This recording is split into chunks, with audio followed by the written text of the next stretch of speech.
I am Andrea Darabos. I am an agile coach, a change agent, but this time I would like to share a personal story. And this story is really about writing a book with all these lovely people who I have named cats. It's a story of self-organization, so the cat pictures are coming up here as well.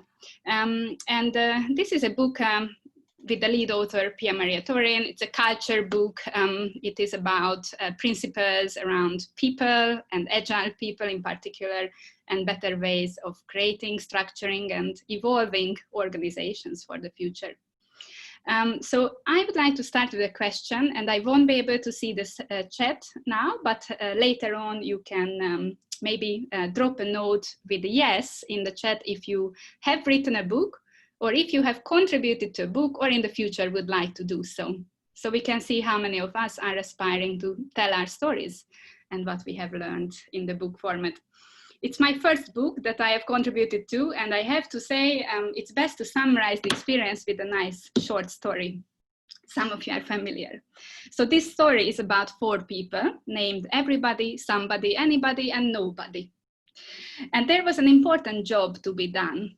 Everybody was sure that somebody would do it. Anybody could have done it, but nobody did it. Somebody got angry about that because it was everybody's job. Everybody thought that anybody could do it, but nobody realized that everybody wouldn't do it. It ended up that everybody blamed somebody when nobody did what anybody could have done. This is certainly how we started the book writing process. 35 authors plus 1 lead author and an editor. And intentionally, the way we went about it is very common. What we aspire to is self-organization. So there wasn't a project manager, neither was there a boss to help us organize. And it really felt like this. So what have we learned on self-organization? Here are some thoughts. First, it was really, really helpful, like in any Scrum team, to have a few constraints. And these constraints were evolving. We also know from the Kinefin model, from Dave Snowden, then to tackle complexity, the nature of constraints are really helpful. So such as having deadlines, there was a first deadline to complete, a second and a third deadline, and a final, ultimate, done deadline. Focus areas around tasks, what tools we used. We used Slack and Trello, but just agreeing on the tools was really important.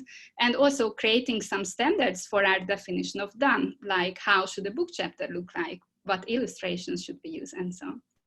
The second one was to invite people in. So because there wasn't a boss, it was really up to us how we want to write the book, how we want to launch it, and how do we want to market it. So very similar to Craig and Scott, your story about the Agile Manifesto's 20th anniversary celebration. Volunteer and keep your commitments. This is my advice on the personal level. When you work in a team which is self-managing or aspiring to self-organize, you have to step up out of your comfort zone when it feels right, take on a task and lead. Work out loud has been really useful. We have written this book in the lockdown. So really sharing online what I am working on and asking for help if I'm getting late or if I need to extend that deadline.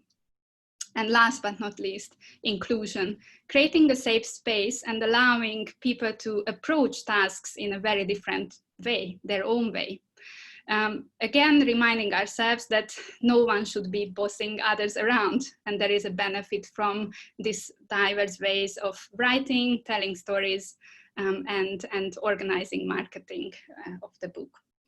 If you are interested in reading more on self-organization, these 2 speakers and authors I recommend. Daniel Mezik is an author, as well as the creator of the Open Space Agility Framework. And open space is a practice, and he wrote a fantastic book on inviting leadership.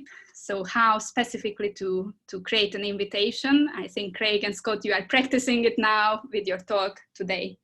And second is Doug Kirkpatrick, one of my favorite leaders, on how to form self-managing organizations where in fact there are no managers. Everybody is a manager and everybody is leading themselves.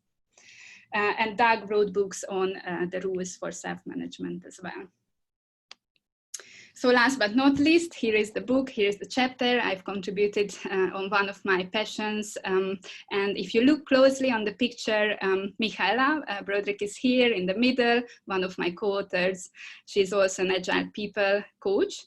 And I welcome her in the comments to also share her story. If you would like to meet the authors, we are effectively giving away a book. So for the price of the book, you can join our book launch event in September and have a conversation with us about the Agile People principles.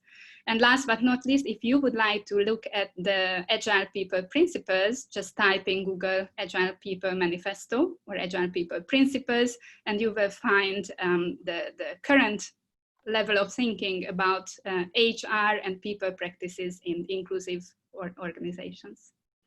So that's all.